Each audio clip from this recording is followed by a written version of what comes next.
जंग किसी मसले का हल नहीं, हम ईरान के इराक बनने या तीसरी आलमी जंग के मुतहम्मिल नहीं हो सकते। पाकिस्तानी सिफारती वफ्द के सरबराह बिलावल भुट्टो की ब्रुसेल्स में न्यूज़ कॉन्फ्रेंस।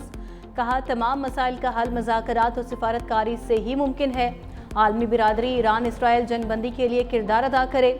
बिलावल भुट्टो ने कहा, भारत पानी को बतौर हथियार इस्तेमाल कर रहा है। भारत की पानी बंद करने की धमकी पाकिस्तान को इश्तियाल दिलाने की कोशिश है। मोदी ने पाकिस्तानी नौजवानों को गोली मारने की धमकी दी। हम मकबूजा कश्मीर के बहन भाइयों के लिए आवाज़ बुलंद करते रहेंगे। कश्मीरियों को सलामती काउंसिल की करारदादों के मुताबिक हक़ खुद इरादियत मिलना चाहिए।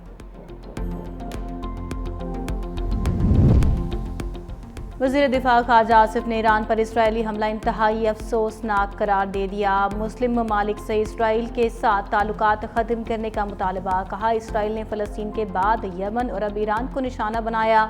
मुस्लिम उम्मा मुत्तहिद ना हुई तो सबकी बारी आएगी। पाकिस्तान इसराइल के हवाले से अपने मौक़िफ़ पर मजबूती से खड़ा है।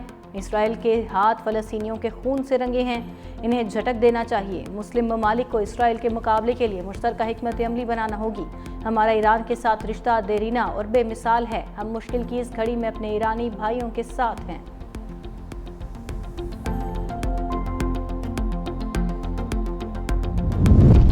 ईरान के मजीद 2000 मिसाइल इसराइल पर बरसने के लिए तैयार। 15 घंटों में 5 मिसाइल हमले, खातून समेत 7 इसराइली हलाक, 60 से ज़ायद जख्मी। इसराइल के 2 जंगी तैयारे तबाह। इसराइल नेवी कमांडर की हलाकत और खातून पायलट गिरफ्तार करने का दावा। 300 से ज़ायद मिसाइल दागे गए। 150 अहदाफ को निशाना बनाया गया। एयर डिफेंस सिस्टम और इसराइली जौहरी मरकज़ को भी नुकसान हुआ। 9 इमारतें मुकम्मल तबाह, दर्जनों इमारतों को नुकसान हुआ। बैलिस्टिक मिसाइल से तेल अवीव में वज़ारत दिफा की बिल्डिंग को आग लग गई। इसराइली फौजी तर्जुमान की प्रेस कॉन्फ्रेंस रोकना पड़ गई। इसराइल पर हमलों के बाद हज़ारों ईरानी शहरी सड़कों पर निकल आए, कौमी परचम लहराकर जश्न मनाया।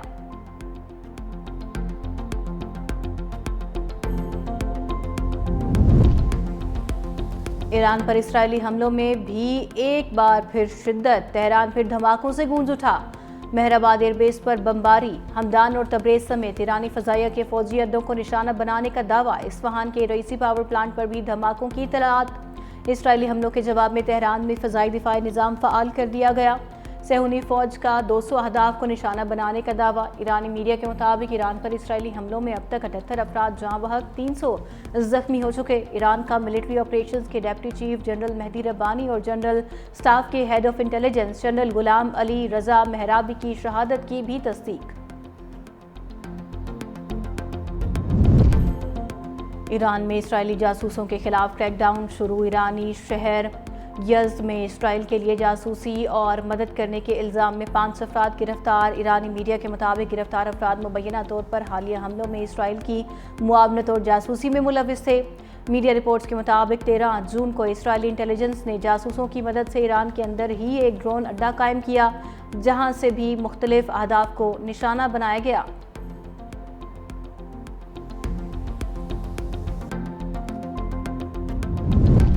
हम 2 साल में गंदम बेचने वाले से खरीदारी करने वाला मुल्क बन गए। हम किस पॉलिसी की जानिब जा रहे हैं, समझ से बालातर है।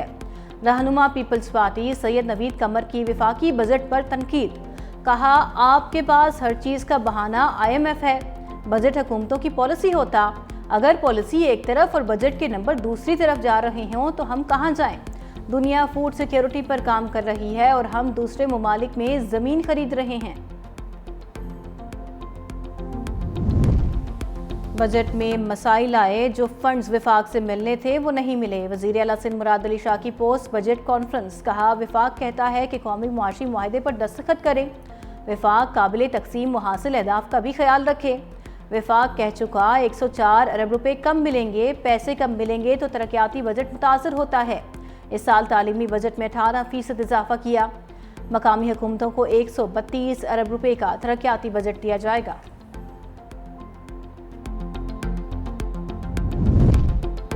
हमारा रेवेन्यू इस साल सबसे ज़्यादा रहा। मुशीर खैबर पख्तूनख्वा मुज़म्मिल असलम की पोस्ट बजट कॉन्फ्रेंस।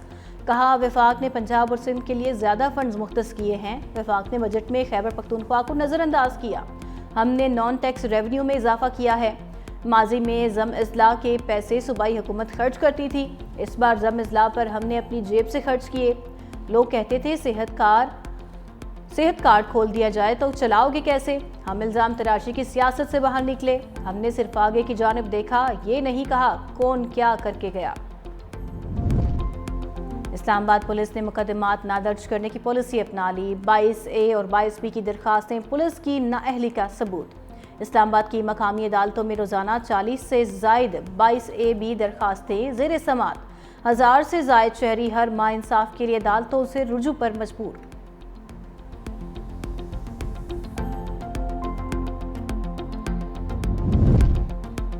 اسلام آباد ہائی کورٹ کا پاکستان نرسنگ کونسل کے صدر جواد امین خان کو بحال کرنے کا حکم، شاہد حسین بھی نائب صدر کے عہدے پر بحال۔ اسلام آباد ہائی کورٹ کے جسٹس طارق محمود جہانگیری نے 30 صفحات پر مشتمل تفصیلی فیصلہ جاری کر دیا۔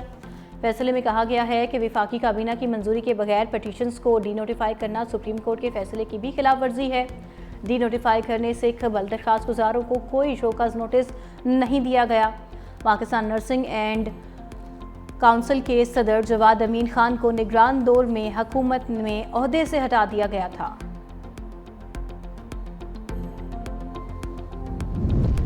ملک کے مختلف اضلاع کے ماحولیاتی نمونوں میں پولیو وائرس کی تصدیق، مئی کے مہینے میں 82 اضلاع سے 116 ماحولیاتی نمونے اکٹھے کیے گئے۔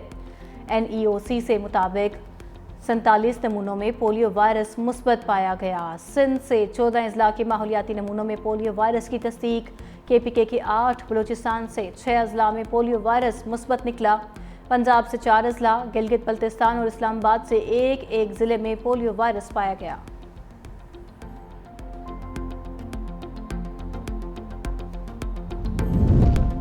اور مانسہرہ ضلع انتظامیہ کی جانب سے ناردرن روڈ مہانڈری کے مقام سے 4 دن کے لیے بند کر دیا گیا۔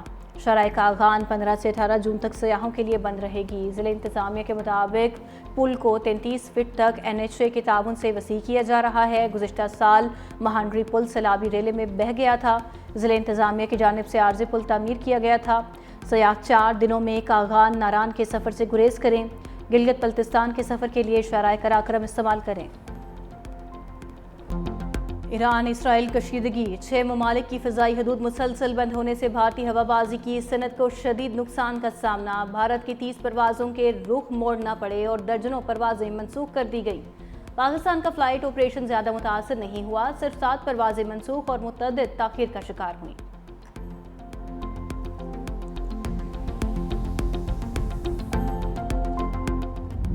فلسطین کے 2 ریاستی حل سے متعلق نیو یارک میں منعقدہ کانفرنس ملتوی، فلائٹ آپریشن معطلی پر فلسطینی صدر کی کانفرنس میں شرکت سے معذرت۔ کانفرنس 17 سے 20 جون کو ہونا تھی۔ فرانس کے صدر میکرون کا کہنا ہے کہ کانفرنس کا مقام اور وقت تبدیل کیا جائے گا۔ 2 ریاستی عمل درآمد کے لیے پرعزم ہے۔ فلسطین کو ریاست تسلیم کرنا فرانس کا خود مختار فیصلہ ہے۔